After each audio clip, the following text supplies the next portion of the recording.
আসসালামু আলাইকুম। গল্প কথা কয় অডিও বুক চ্যানেলটিতে আপনাদের সবাইকে স্বাগত।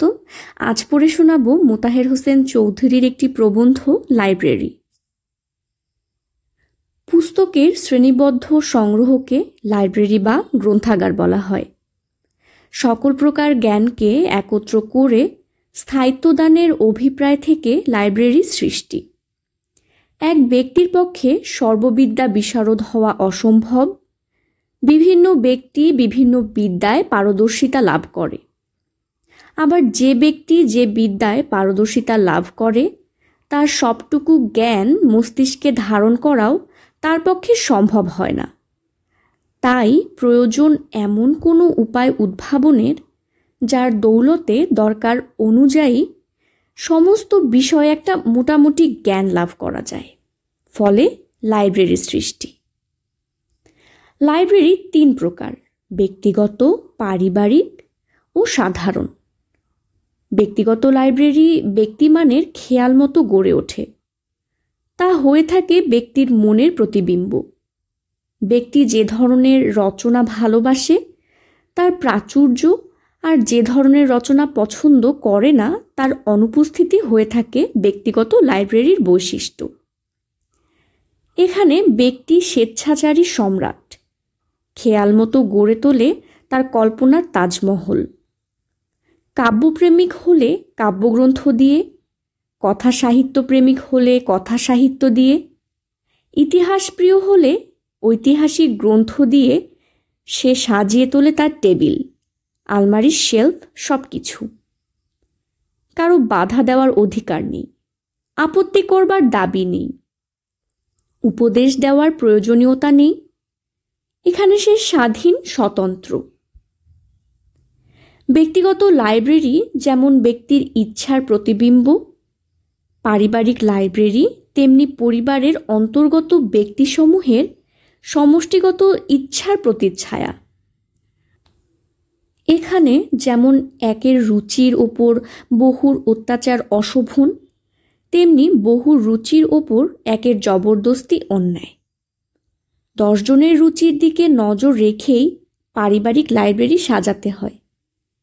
ব্যক্তিগত ও পারিবারিক লাইব্রেরি ব্যক্তি বা পরিবারের মর্জিমাফিক গড়ে ওঠে।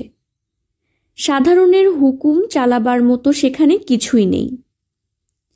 লাইব্রেরি সম্পন্ন ব্যক্তির চালচলনে এমন একটা শ্রী ফুটে উঠতে বাধ্য যা অন্যত্র প্রত্যক্ষ করা দুষ্কর। সত্যিকার বৈদগ্ধ বা চিত্ত প্রকর্ষের অধিকারী হতে হলে লাইব্রেরির সঙ্গে অন্তরঙ্গতা সৃষ্টি করা অবশ্য প্রয়োজনীয়। তাছাড়া লাইব্রেরি বা শ্রেণীবদ্ধ পুস্তক সংগ্রহ গৃহসজ্জার কাজেও লাগে।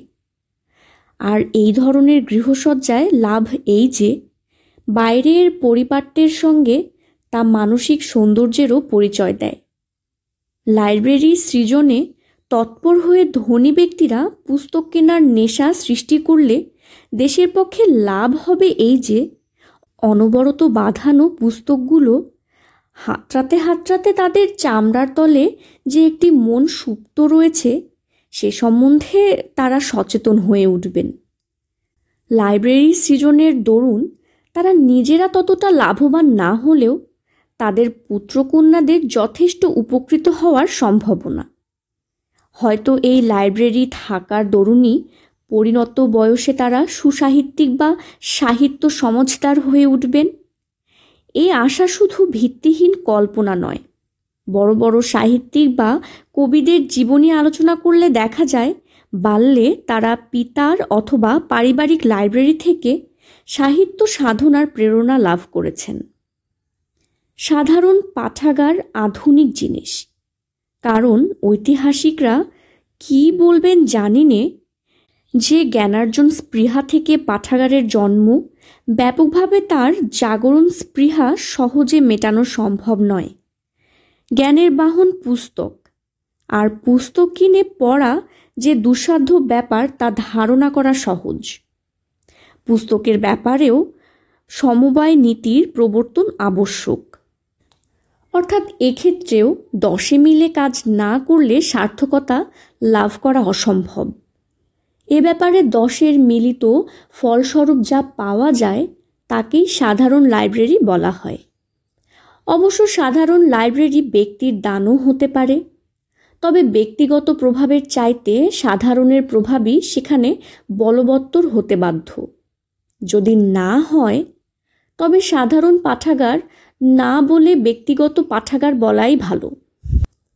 সাধারণ লাইব্রেরির পুস্তক শ্রেণীবদ্ধ করতে যথেষ্ট সতর্কতার পরিচয় দিতে হলেও পুস্তক নির্বাচনে বিশেষ সাবধানতার পরিচয় দিতে হয় বলে মনে হয় না। সাধারণ লাইব্রেরির পুস্তক সংগ্রহ বিষয়ে আরেকটি কথা বলা দরকার। পুস্তক নির্বাচনকালে জাতীয় বৈশিষ্ট্য বা জাতীয় সংকীর্ণতার পরিচয় যত কম দেওয়া হয় ততই ভালো, কারণ যতদূর মনে হয় পাঠাগার জাতীয় বৈশিষ্ট্যের রক্ষক নয়, ব্যক্তিগত বৈশিষ্ট্যের বিকাশক। আর ভালো পুস্তক লেখক যখন কোনো বিশেষ সম্প্রদায়ের লোক নন, সমস্ত সম্প্রদায়ের আত্মীয়, তখন পুস্তক নির্বাচনকালে সংকীর্ণ মনোভাব সম্পন্ন না হওয়াই ভালো। জাতির জীবনধারা গঙ্গা যমুনার মতো দুই ধারায় প্রবাহিত। এক ধারার নাম আত্মরক্ষা বা স্বার্থপ্রসার, আরেক ধারার নাম আত্মপ্রকাশ বা পরার্থ বৃদ্ধি।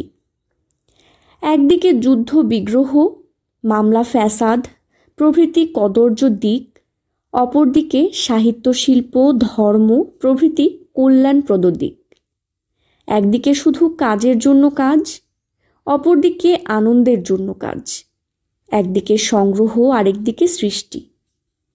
যে জাতি দ্বিতীয় দিকটির প্রতি উদাসীন থেকে শুধু প্রথম দিকটির সাধনা করে, সে জাতি কখনো উঁচু জীবনের অধিকারী হতে পারে না। কোনো প্রকার টিকে থাকতে পারলেও নব নব বৈভব সৃষ্টি তার দ্বারা সম্ভব হয় না।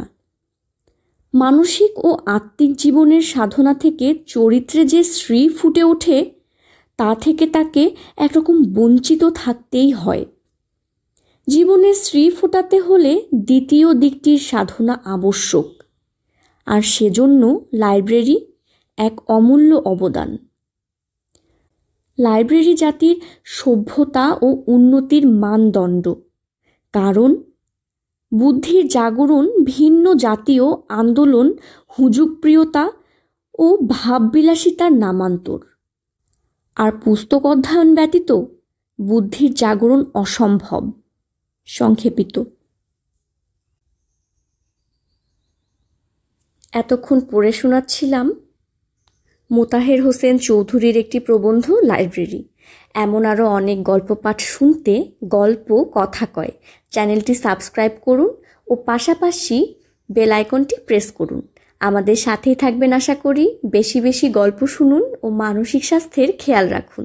ধন্যবাদ।